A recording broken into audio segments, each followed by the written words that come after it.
Hello बेटा, six science coaching class में हम केमिस्ट्री का second chapter separation of substances बेटा रीड कर रहे थे। तो हमने कंप्लीट चैप्टर अपना रीड कर लिया है। ठीक है, एक्सरसाइज क्वेश्चन रीड हो गए हैं। अब हम आते हैं एनसीईआरटी सेक्शन पे। तो ये क्वेश्चन हम क्या करेंगे, अब रीड करेंगे। ठीक है बेटा, तो आपको फटाफट एक बार इनको देखना है। जो हमारे पास चैप्टर में था ऑलरेडी, हम उसी को एक बार रिवाइज करते हैं। ठीक है, Why do we need to separate different component of a mixture? Give to example. Mixture में डिफरेंट कंपोनेंट होते हैं, तो हमें उनको सेपरेट करने की जरूरत क्यों पड़ती है? हमें 2 एग्जाम्पल इसके बारे में देने हैं। A mixture is separated into different components to remove harmful और unusual component and to separate the pure component. जो भी मिक्सचर होता है उसमें हमें अनवांटेड जो मटेरियल होते हैं, जो हार्मफुल मटेरियल होते हैं, उनको अलग करने के लिए हम क्या करते हैं, उस मिक्सचर को सेपरेट करते हैं और प्योर कंपोनेंट वहाँ से हम अलग कर लेते हैं। फर्स्ट आता है removal of first from grain of wheat. Example देना है हमें। जो भी जारा होता है, भूसा होता है, हम क्या करते हैं, अनाज में से निकालते हैं। Tea leaves are separated from tea after preparing it.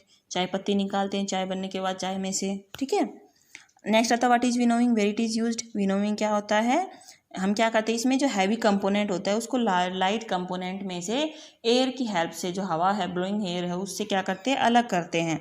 It is use to separate lighter husk from heavier grains of wheat and rice. इसमें क्या होता है, जो हैवी ग्रेन्स होते हैं, जैसे गेहूँ होता है, चना होता है, या फिर राइस होते हैं, उसमें क्या होते हैं, छोटे छोटे क्या होते हैं, डंठल होते हैं या भूसा होता है, उसको क्या करते हैं, हम हवा की हेल्प से उनमें से अलग करते हैं। How will you separate husk from dirt particle from a given sample of pulses before cooking. जो भी डर्ट पार्टिकल हैं या फिर हस्क है, भूसा है, उसको हम किस तरह से दाल में से अलग करेंगे बेटा, बाय विनोविंग से पहले अलग करेंगे। तो जो छोटे छोटे डस्ट पार्टिकल हैं या हस्क है, वो एयर की हेल्प से, क्योंकि वो लाइट हैं और एयर की हेल्प से क्या होंगे, बाहर निकल जाएंगे। जो हमारी दाल है वो हैवी होती है। What is sieving, where can it is be used. Sieving क्या होती है, सीविंग ऐसी प्रोसेस होती है जिसमें क्या होते हैं बेटा, छोटे छोटे जो पार्टिकल्स होते हैं उनको बड़े पार्टिकल में से अलग किया जाता है छलनी की हेल्प से।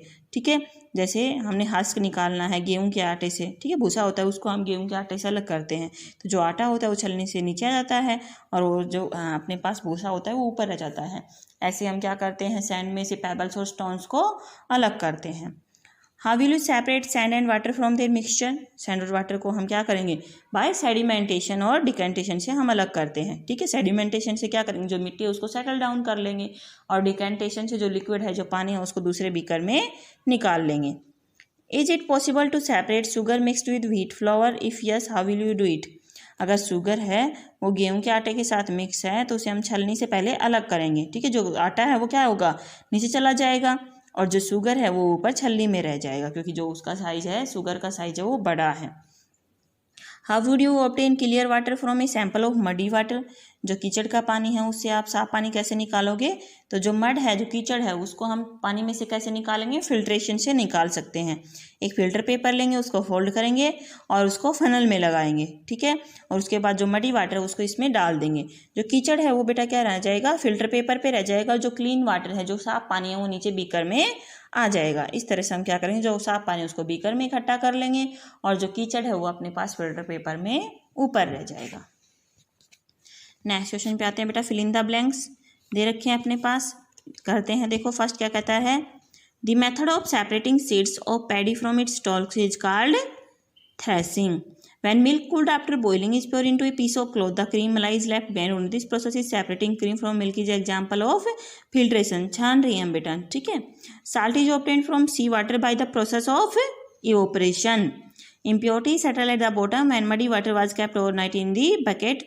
The clean water was poured off from the top. The process of separation used in this example is called sedimentation and decantation. बहुत बार एग्जाम्पल हम इसका कर चुके हैं। ठीक है बेटा, नेक्स्ट आते हैं नैन्थ क्वेश्चन पे। ट्रू फॉल्स बताना है आपको।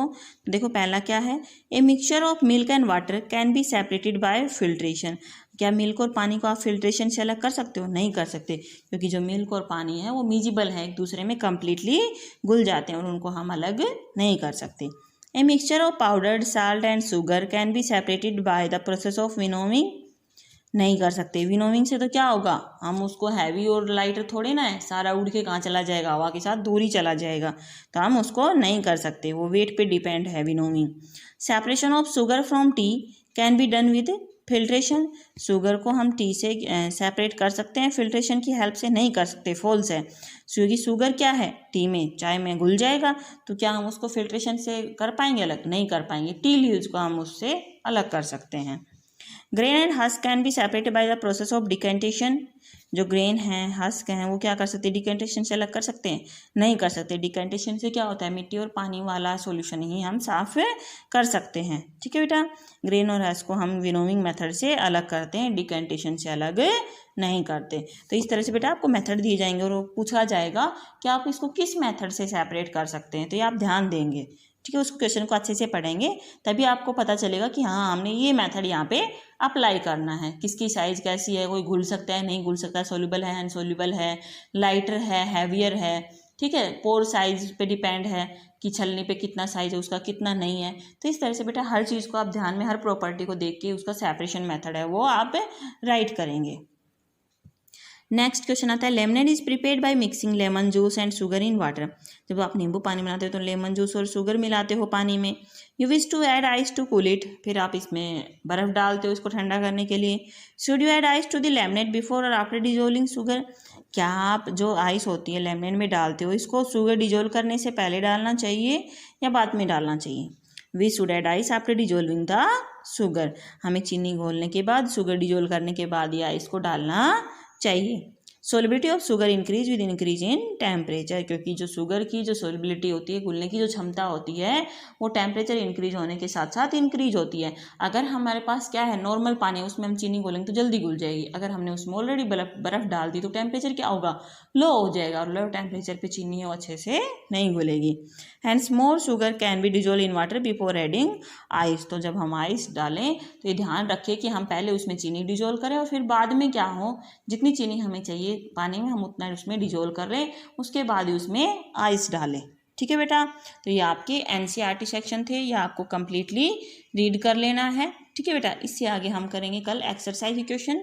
ठीक है, और आपको यूटी की भी प्रिपरेशन साथ साथ रेडी रखनी है।